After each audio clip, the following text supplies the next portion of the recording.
Welcome to episode 36, Box News.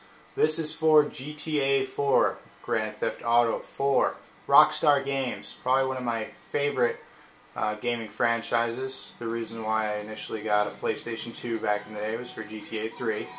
Here we are, GTA 4 now. I'm doing a review on the game and both of its expansions, The Lost and the Damned, and The Ballad of Gay Tony. Right now I'm going to give you a tour of, it's not New York City, it's, what do they call it in this? Liberty City. Liberty City, yeah. It's not New York, even though it's roughly, I guess you could say roughly based on Here's New Middle York. Park. Yeah, Middle Park, not Central Park. So here we are in Manhattan Island. GTA, if you haven't played a GTA game yet, I don't know what you're doing and where you've been, because they've been available on almost every system now. Even the DS has a GTA game. So seriously, what are you doing? You need to get Grand Theft Auto. Grand Theft Auto 4 is a couple years old now. It's a fantastic game. Sandbox game, so there's plenty to do. The story mode, the main story for GTA 4, you play as a Russian immigrant coming to meet his brother. Is it his brother or his cousin? I think it's his cousin. His cousin. Coming to help him out, get through rough times. He has a taxi business. Obviously things go, bad, and you help him, fix his issues. You also meet people along the way, helping them out, building relationships, even getting girlfriends and dating, taking them out to the bar, bowling, darts, you name it. You can even get drunk and drive. Although I don't encourage that in real life or in gaming, because it's very difficult, because the screen actually does become dizzy and you might become disoriented. But anyway, so you play through the story of that. We take you to the story of the expansions, which the first one is the Lost and the Damned.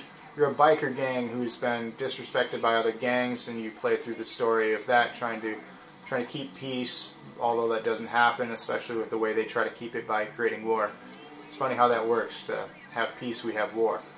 And then the Ballad of Gay Tony, which is the last expansion pack available for this. You basically are an assistant to Gay Tony, and he runs the nightclub scene.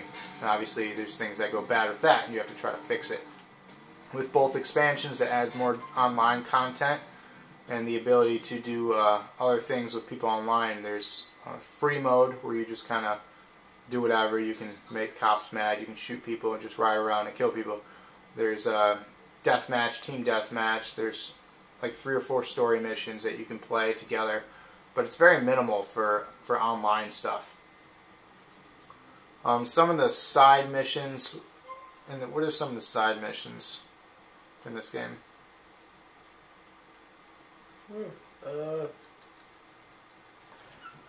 Honestly, I didn't play this game very much. Oh, okay. Alright, well, some of the side missions allows you basically to build relationships. That's really the only side missions. Now we see here, he just killed the helicopter pilot, and he is robbing a helicopter. Alright, you're actually the character right now in the expansion of Ballad of Gay Tony. Each has its own save file to let you know, and the stories somewhat intertwine. You do end up running into other characters from the other stories in the other expansions. So the stories are happening at the very same time. Obviously, the big city of Liberty City, aka New York, you're going to run into, well, I don't know if you run into people or not. I don't live in New York. But here we're going to give you an air tour now. We have iRob V4 giving us an air tour of Liberty City. And right now we're through Lower Easton. As you can see, coming up ahead is Times Square and Middle Park, Central Park, whichever you may call it. I call everything in this game by New York City names. I don't call it by the actual names of the game, because it gets confusing to me. They actually have the Statue of Liberty over on Happiness Island, which is south of where he's at. And like I said before in my other review, on sandbox games, once you complete the story, there's so much to do.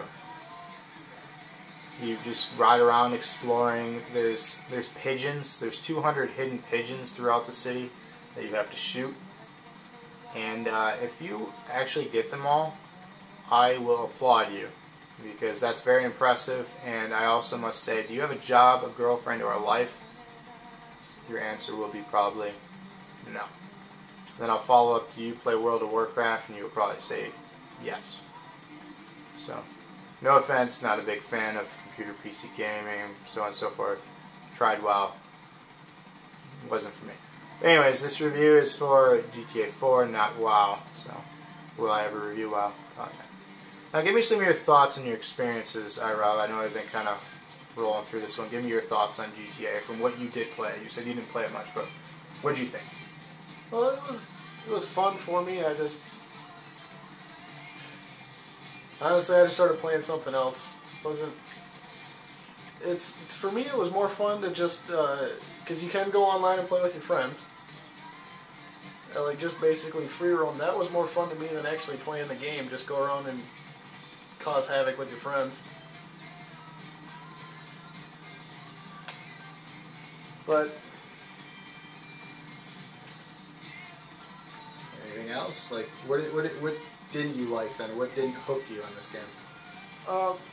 One of my big problems with the game was it would be frustrating to me if I was in the middle of trying to do a mission and say, you know you're almost there, you can see the end, but something happens where the person you have to protect dies, you know, you get too much damage on your car, whatever, so much that you can't complete the mission. You basically have to do everything you've already done over again. It gets frustrating, and it just kind of makes it where you, after, especially if it's the third or fourth time that it's happened, you just turn the game off because you get frustrated with it. Gotcha. Now, you bought this game, correct? Yes, I did. Why did you buy it, not knowing that you'd like or hate it? It was honestly one of the first games I bought for my 360. Okay. And I liked the other GTA games. I'm not saying that it's a bad game.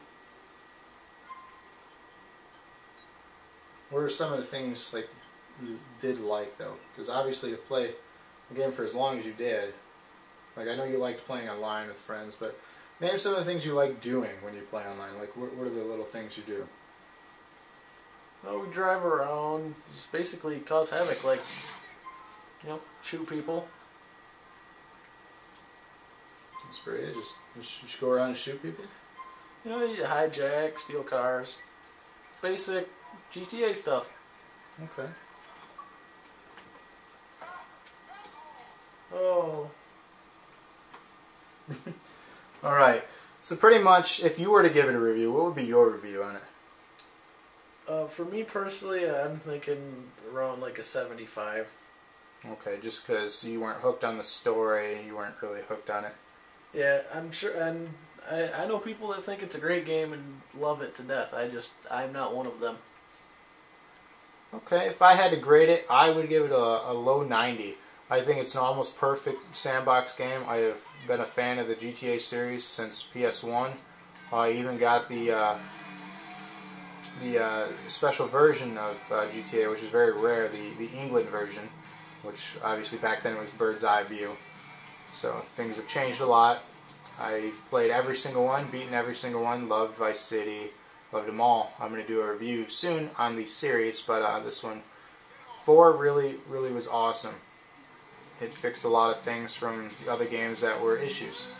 So if you have not played this game, pick it up. It's $20 or less everywhere. It is the greatest hits now. If you're lazy, you can even go on to the marketplace and download this game for your hard drive. So pick it up. I definitely recommend it. It's a great sandbox game. I want to thank everyone for putting up with yet another episode of Box News, and subscribe, tell your friends.